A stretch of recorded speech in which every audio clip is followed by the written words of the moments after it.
You guys know that 1913 was the year we actually lost control of our country, right?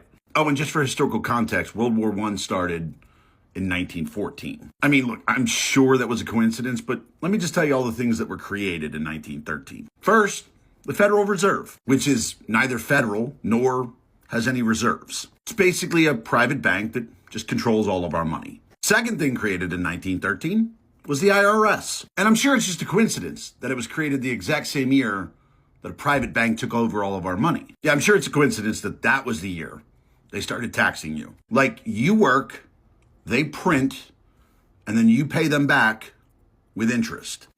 Yeah, that makes sense. The next thing created was the Rockefeller Foundation. Yeah, and let's be real, that was all about philanthropy. It's not like they took control of medicine, education, science, and basically the health of the world. I mean, let's be real, all they were doing was donating money. Yeah, it's not like they were buying control of everything. Oh, and that worked out so well, right? Because people are healthier and more self-sufficient than ever, right? Oh yeah, also in 1913 was the American Cancer Society. I mean, that sounds like a good thing, right? That can't possibly be bad, except it was completely funded by extremely wealthy people. But even though it was a charity, they never really gave to anyone. No, they just took their money and invested in pharmaceutical drugs. Oh, and chemo. Yeah, instead of taking that money and investing in companies that were trying to find a cure, no, we'll just invest in companies that use chemicals from the military that were later banned. Yeah, that's a good thing to keep fucking putting into people. Then also created in 1913, the ADL, the Anti-Defamation League, which sure, yeah, it's about civil rights. Yeah, totally. It's not about censoring people or,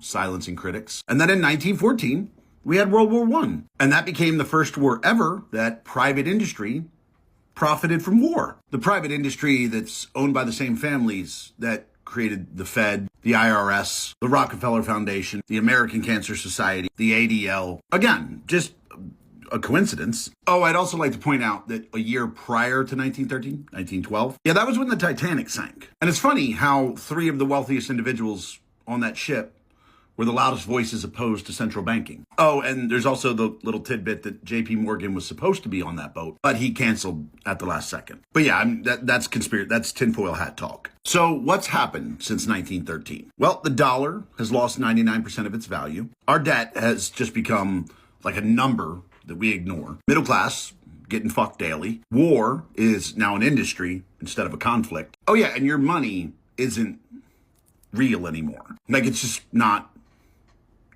real. It's not backed by anything. It's just numbers on a paper that private bank prints. So guys, look, if you're worried about America being conquered or, a rebellion or it being taken over, I just want you to recognize that you're more than 100 years too late. That shit already happened in 1913.